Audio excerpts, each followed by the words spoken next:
آپ نے بھی ایک بات کی کہ ہو سکتا ہے وہ شخص اس سے ملاقات میں ہو، ملتا ہو،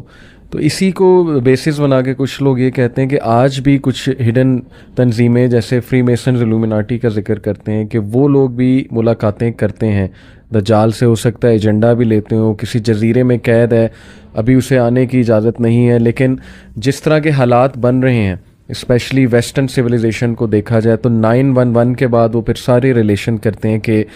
میں آپ کو جیسے بتاتا ہوں ان کے دلائل، سارے لوگوں کے میں دلائل سامنے رکھتا ہوں کہ 911 کے بعد ایک بہت بڑا فتنہ پھیلا، وہ کہتے ہیں کہ صحیح مسلم میں وہ حدیث میں بھی ہے کہ وہ فتنہ جو ہے وہ عربز کو اسپیشلی اپنی گھیر میں لے لے گا، اس میں بہت قتل و غارت ہوگی، اس میں اٹیک کیا جائے گا مسلم لینڈز پہ، اور اس میں یمن، شام اور عراق یہ 3 علاقے خاص طور پہ یہاں خانہ جنگی ہوگی، یہاں پہ سینکشنز لگائی جائیں گی، وہ ساری حدیث ریلیٹ کر کے پھر یہ کہ دجال کے 3 سال آنے سے پہلے قحط سالی ہوگی، پھر یہ بھی وہ حدیث لاتے ہیں کہ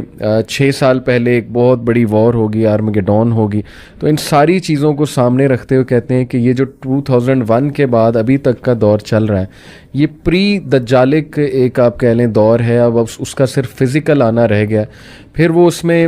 سائنٹیفک جو آج کل ہم فینومیناز دیکھ رہے ہیں، جیسے میں آپ کو ایک مثال دیتا ہوں کہ میٹاورس جو ہے وہ آپ کو پتہ ہے کہ ورچوئل ریالٹی وہ لگا لیتے ہیں اور پھر انسان اپنا ایک پوری دنیا کریٹ کر سکتا ہے اس میں یہاں تک ہم نے سنا ہے، جو بالکل صحیح بات ہے، کہ انسان کے موت کو ڈیفیٹ کر دے گا، وہ ایسے کہ کسی بھی انسان کی کانشیسنیس ریکارڈ ہو رہی ہے ایک کمپیوٹر پروگرام میں یا ایک چپ میں، جب وہ انسان مرے گا تو سمپلی وہ چپ اس کے ذہن سے نکال کے کمپیوٹر پروگرام اس کو کاپی کرے گا، بالکل وہی انسان، اسی کی آواز کا انسان میٹاورس میں کریٹ ہو جائے گا، کھڑا ہو کے آ جائے گا۔ تو ان شارٹ وہ مرا نہیں ہے، بس اس کی باڈی ڈس انٹیگریٹ کی ہے، لیکن وہ پورا کا پورا انسان، اس کے ماں باپ یا جو بھی وہ ہیں مرے ہیں، وہ میٹاورس میں ان کے ساتھ بات چیت کر رہا ہے۔ تو یہ ساری چیزیں دیکھتے ہوئے نا لوگ کہتے ہیں کہ یار یہی فتنہ دجال کے نشانیاں ہیں جو حدیث میں بتائی گئی ہیں کہ وہ مردوں کو زندہ کرے گا، پھر یہ کہ وہ ایسے ایسے میریکلز دکھائے گا جیسے لوگ حیران ہو جائیں گے، اس کے ہاتھ میں رزق ہوگا، جدھر جائے گا قحط سالی لے آئے گا، جدھر جائے گا وہ جو ہے رزق دے دے گا لوگوں کو، اس کے ہاتھ میں جنت ہوگا، دوزخ۔ تو لوگ اس کو نا ماڈرن چیزوں سے ریلیٹ کرتے ہیں بہت زیادہ۔ تو کیا یہ اپروچ ٹھیک ہے؟ اس کی کتنی حد تک اجازت ہے؟ اور ہمیں کیا غور و فکر واقعی کرنا چاہیے ان حالات کو سامنے رکھتے، تاکہ ہم خود بھی وارن ہوں، اپنی جنریشن کو بھی وارن کر سکیں کہ دیکھو فتنہ تو تمہارے سامنے ہے، موومنٹس، ازمز اور اسکزمز کتنے چل رہے ہیں، اور ہماری بچیاں غلط سائٹ پہ جا رہی ہیں، LGBTQ آج آپ دیکھ لیں، یہ ساری چیزیں ریلیٹ کرنا ٹھیک ہے؟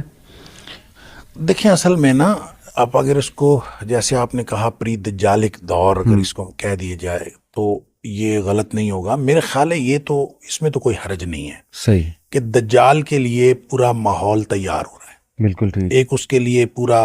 ایک سرکمسٹانسز کریٹ کیے جا رہے ہیں، اور جب یہ پوری طرح دھوکے کا دور بن جائے گا اور ہر چیز کے اندر دھوکا آ جائے گا تو پھر دجال بھی آ جائے گا۔ ابھی تک یہ اس کے لیے تیار نہیں ہوا۔ اچھا، اور دوسری بات یہ ہے کہ اس کی ماڈرن چیزوں کو آپ ان کے ساتھ ریلیٹ کرتے جائیں، یہ کسی حد تک ریلیٹ ہو سکتی ہیں، اچھا، کیونکہ ہر چیز کے اندر دھوکا ہے، اور خاص طور پہ میڈیا اور یہ جو AI جو ہے آرٹیفیشل انٹیلیجنس، جس میں آپ خاص طور پہ میٹاورس کا جو کانسیپٹ آپ نے بتایا، دیکھیں یہ زندہ کرنا تو نہیں ہے، صحیح، زندہ کرنے کے بارے میں تو بالکل کلیئر کٹ ہے کہ شیطان، وہ جو دجال ہے وہ بالکل زندہ انسانوں کو زندہ کرے گا، اور جیتے جاگتے انسان نظر آئیں گے، اور پھر ایک وقت آئے گا جب وہ انسان کو قتل کرنا چاہے گا وہ قتل ہی نہیں ہوگا، یعنی ایک وقت میں وہ بندے کو قتل کرے گا، زندہ کرے گا، قتل کرے گا، زندہ کرے گا، یہ اس کے پاس یہ اتھارٹی ہوگی، صحیح، لیکن جب اللہ کا حکم ہوگا تو پھر اس کے بعد یہ اختیار ختم ہو جائے گا۔ لیکن اس میں یہ نہیں ہے کہ اس کی کوئی حیت چینج ہو جائے گی، یا اس کے اندر یہ میٹاورس تو بالکل ایک آپ چپ ڈال کے آپ صرف اور اس کی میموری جو ہے وہ یوز کر سکتے ہیں، اس میں آپ کو جو روبوٹ ٹائپ کوئی چیز ساتھ لگانی پڑے گی، اس کو جو جسم دینا ہے آپ نے وہ تو کوئی اور دینا ہے، اور وہ کوئی آرٹیفیشل کوئی چیز دینی ہے، ایسا نہیں ہے۔ لہٰذا آپ یہ کہہ سکتے ہیں کہ اس کی چپ سے چیزیں نکال کر دھوکے کے لیے، دجالیت کے استعمال کے لیے استعمال کرنا یہ بالکل ٹھیک ہے، یہ ہو سکتا ہے۔ AI جو ہے اس سے بڑا یعنی جو اس وقت انفارمیشن ٹیکنالوجی اور جو ڈیجیٹل ٹیکنالوجی جس مقام پر پہنچ چکی ہے، اب آپ کی ہی تصویر، آپ کی ہی ویڈیو، آپ کی ہی آواز، اس پہ ایک نئی بالکل جو ہے نا وہ آڈیو بنائی جا سکتی ہے، اور آڈیو کریٹ کی جا سکتی ہے، آواز بھی آپ کی ہوگی، تصویر بھی آپ کی ہوگی، اور آپ ہی تقریر کر رہے ہوں گے، لیکن وہ گفتگو اصل میں آپ کی نہیں ہوگی، تو یہ کی جا سکتی ہے۔ اب اس سے بڑا دھوکہ اور کیا ہو سکتا ہے؟ میری بھی تقریر ہو، آپ کی بھی تقریر ہو، لیکن اس سے جو چیز ثابت کی جا رہی ہے وہ ہمارے ہی نظریے کے خلاف ہو، ہماری ہی باتوں کے خلاف ہو، یہ بالکل ہو سکتا ہے۔ اس سے بڑا دھوکہ اور کیا ہوگا؟ اس طرح سے چیزیں جو ہیں آہستہ آہستہ میرا خیال ہے کہ یوں لگتا ہے کہ اہل ایمان کے ہاتھوں سے نکلتی چلی جا رہی ہیں۔ تو اس کو دجالیت کا دور کہنا، اس میں تو کوئی حرج نہیں ہے، بالکل ٹھیک، لیکن یہ کہنا کہ بس یہ دجال کے لیے بس دجال آیا ہی چاہتا ہے، یہ میرے خیال میں درست نہیں ہے۔ اس کی وجہ یہ ہے کہ اگر ہم احادیث میں جو قرب قیامت کے واقعات ہیں ان کو اگر ہم ترتیب سے دیکھیں اور ایک سیکوینس اس کا قائم کرنے کی کوشش کریں، ویسے تو یہ جو نشانیاں ہوتی ہیں، چاہے وہ چھوٹی نشانیاں ہیں چاہے وہ بڑی نشانیاں ہیں، اس کے بارے میں یہ اصل میں نصیحت کے لیے ہوتی ہیں۔ یہ اس لیے نہیں ہوتی کہ آپ ان کو کوئی تعین کریں اس کا اور اس کی اپلیکیشن کر کے آپ کوئی اس میں سے کوئی چیز نکالیں، ایسا نہیں ہوتا کہ مکانی طور پر بھی اور زمانی طور پر آپ ان کو اپلائی کر کے کوئی تعین کلی کریں، یہ درست نہیں ہے۔ ہاں، اس سے نصیحت حاصل کریں، اور قرآن میں بھی اللہ کریم نے فرمایا کہ جتنی بھی نشانیاں ہیں اصل میں نصیحت حاصل کرنے کی، اور وہ یہ کہ قیامت کے آنے سے پہلے آپ ان نشانیوں سے، ان کی وجہ سے نصیحت حاصل کر لیں۔ اب دیکھیں، جب بڑی نشانیاں آنی ہیں، دجال سے پہلے امام مہدی نے آنا ہے، اور یہ کبھی بھی نہیں ہو سکتا کہ امام مہدی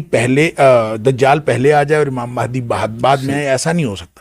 لہذا امام مہدی کے ظہور میں جتنی چیزیں انٹرنیشنل سیناریو کے بارے میں یا عربوں کے حوالے سے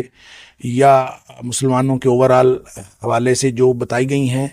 اس کے حوالے سے ماحول تیار ہوتا ہوا نظر آتا ہے، کیونکہ سب سے بڑی نشانی یہ ہے کہ امت مسلمہ کے پاس قیادت کا فقدان ہوگا، کوئی ان کا لیڈر نہیں ہوگا، امت مسلمہ کو لیڈ کرنے والا کوئی نہیں ہوگا۔ اب دیکھیں، ہم دیکھتے ہیں کہ امت مسلمہ کے پاس کوئی لیڈر نہیں ہے۔ پھر یہ دیکھیں کہ اس میں یہ بھی آتا ہے کہ حج کے موقع پر دنیا کے علماء، حج کے موقع پر دنیا کے جو مسلمان علماء ہیں وہ اس کو ڈھونڈیں گے۔ صحیح۔ تو میں جب پہلی دفعہ حج پہ گیا تو میں نے وہاں دیکھا کہ حج کے موقع پر پوری دنیا کے علماء کو بلا کے ایک حج کانفرنس ہوتی ہے۔ اچھا،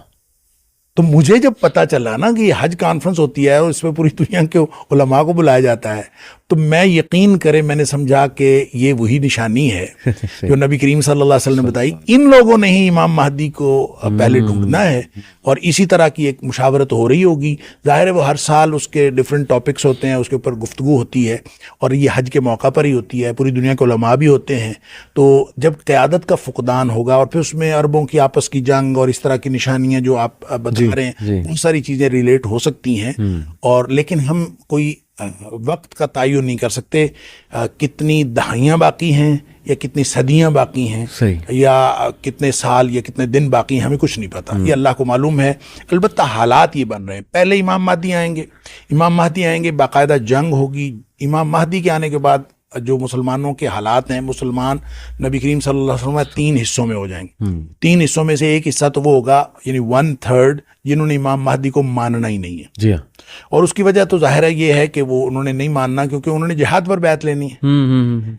اب جو حدیث سے یہ بھی پتہ چلتا ہے کہ امام مہدی بیعت ہونے سے پہلے، یعنی جب ان کی بیعت کی جائے گی اس سے پہلے وہ عام آدمی ہوں گے، وہ کوئی بہت ایکسٹراڈنری پرسنالٹی نہیں ہوں گے۔ جس وقت بیعت کر لی جائے گی تو وہ کہیں گے میں جہاد پر بیعت لوں گا پھر، اور مسلمان جہاد پر بیعت کر لیں گے، اور جس وقت بیعت کر لیں گے، نبی کریم صلی اللہ علیہ وسلم فرمایا کہ حجر اسود اور جو مقام ابراہیم ہے اور جو زمزم کا کنواں ہے، اس کے درمیان میں، یعنی آپ سب کہہ لیں کہ تقریباً کعبہ کے دروازے کے سامنے، تو وہاں پہ بیعت ہوگی، کیونکہ آخری دفعہ جب یہ اس کو پکڑیں گے، علماء جا کے اس کو دیکھ لیں گے اور پا لیں گے، وہ ملتزم پہ چمٹا ہوا ہوگا، دعائیں کر رہا ہوگا۔ تو وہ جب بیعت کر لے گا تو حدیث کے الفاظ ہیں فَيُصْلِحُ اللَّهُ فی لیلتن،